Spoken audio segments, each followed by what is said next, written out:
Bismillahirrahmanirrahim. Uhayyikum bitahiyyatil Islam, tahiyyatan min 'indillah, tahiyyatan li ahlil jannah. Assalamualaikum warahmatullahi wabarakatuh.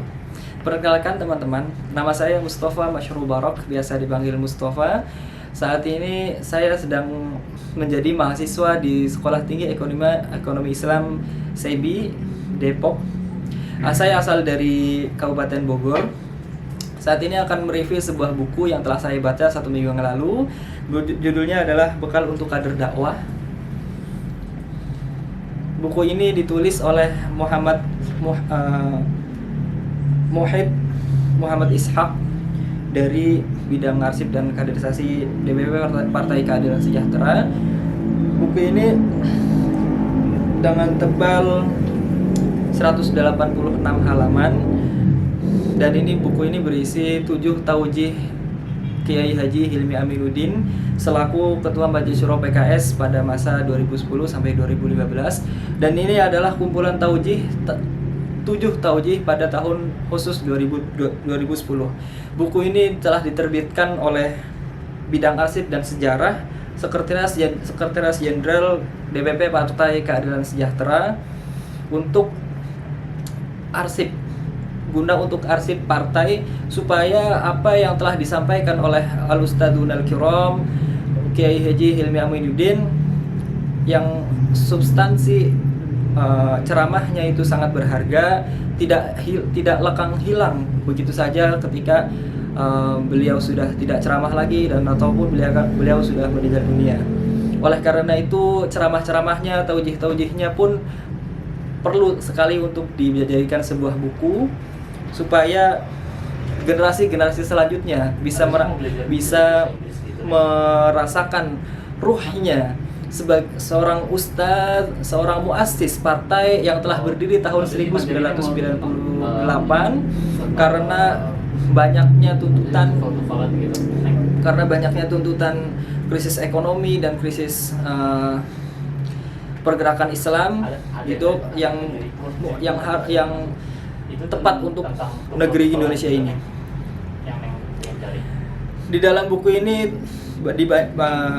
lebih membahas kepada bagaimana bekal untuk kader dakwah.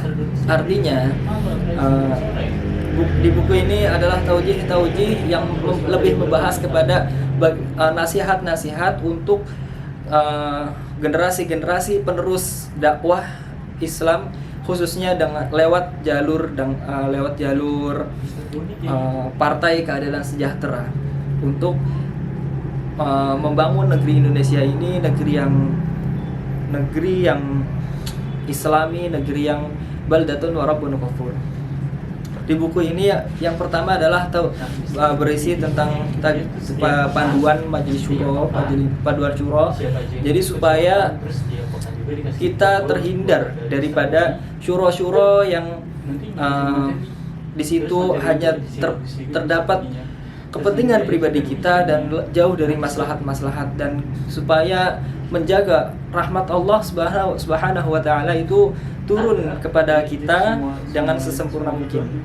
Juga kemudian dilanjutkan dengan formula sukses PKS. Di sini dibahas bagaimana kiat-kiat, prinsip-prinsip yang harus dipegang para kader partai, pengurus partai untuk menjunjung tinggi bagaimana mencapai kesuksesan dakwah melalui PKS ini untuk negeri ini.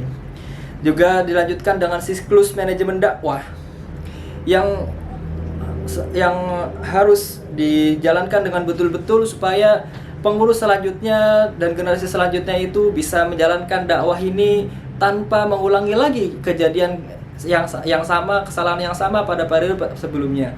Juga dilanjutkan dengan tanya jawab serta optimalisasi amal Islami di era pengembangan dakwah.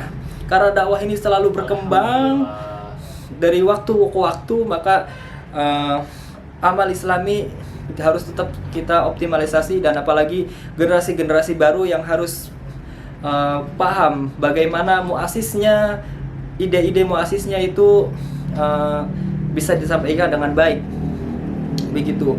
Dan juga terakhir itu ditutup dengan pesan untuk para kader dan pemimpin dakwah supaya benar-benar memegang prinsip-prinsip dakwah itu dengan sangat baik, memegang prinsip-prinsip dakwah ini supaya keberhasilan dakwah bisa tercapai dan kita bisa merasakan rahmat dan hidayahnya Allah Subhanahu wa taala turun di dalam turun kepada negeri kita, menjadi negeri yang makmur, negeri yang Allah ridhoi sebagai negeri Islam, dan insya Allah kita bisa membebaskan negeri-negeri lain yang terjajah. Contohnya adalah negeri Palestina. Allahu Akbar. Allahu Akbar.